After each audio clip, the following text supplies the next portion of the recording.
Kani gade Pati CTV. Henne kasngi ka arpun reu terik Urisa uba Jo Marwen ubolong Presiden jong kaseng Federation of Khasi Jantia and Garo People. Ula sang thait no kum udkhot jong ne kaseng. Balai lam ye kaseng mentala bons nam kum Presiden. Kom si penta ke jingle buram yo niu nong ilam kaseng FKJGP henne kasngi.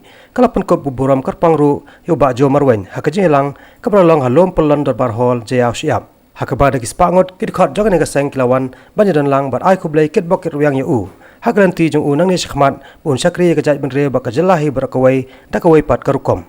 Hakani je lang lai dan lang ru kiwai de kinoi lam seng bhalang kanthop ru ye kibarem. Kibalai dan lang hne kasngi ki kanthop yo President bamenta jong Khasi Student Union usamna Daniel Kriam u President jong New Trap National Youth Front u ba GH Karshanor nangta na kinoi lam seng bhalang barempan ki kanthop ye ki arngot ki President barem jong ka FKJGP u ba sounder FKJ bar u ba emlang letan Presiden barem ka KSU ba polling do nang tau ba AL hack bat kwe kiwe.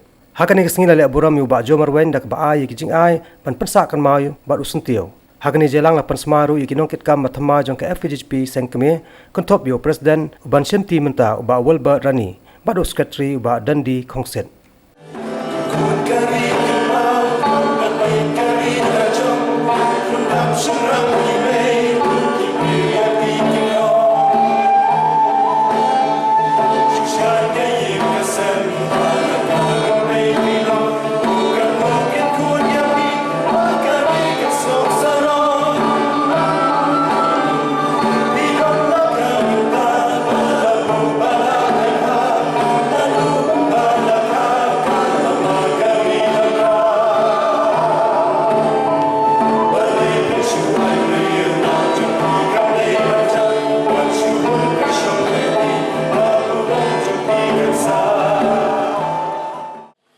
Tengok esi kan berpau ya ke ba kacing sautanat bat hakajuk kapur esi kajon esi tai masuk pia hadu kata soman sim ya kali ganti bangan song thai do na kaseng hindai rawi pi kali kapur bat ngai diru laraba masuk ba ladi ban IT lam sekini para samla khnang ba minala banyak tray kenang ba kina ban grum mo kay ka ba ni jokran ha kaseng bros kata ni ko ban grum kambun girong ilam manaka yang kaseng ni ban peni bun girong ilam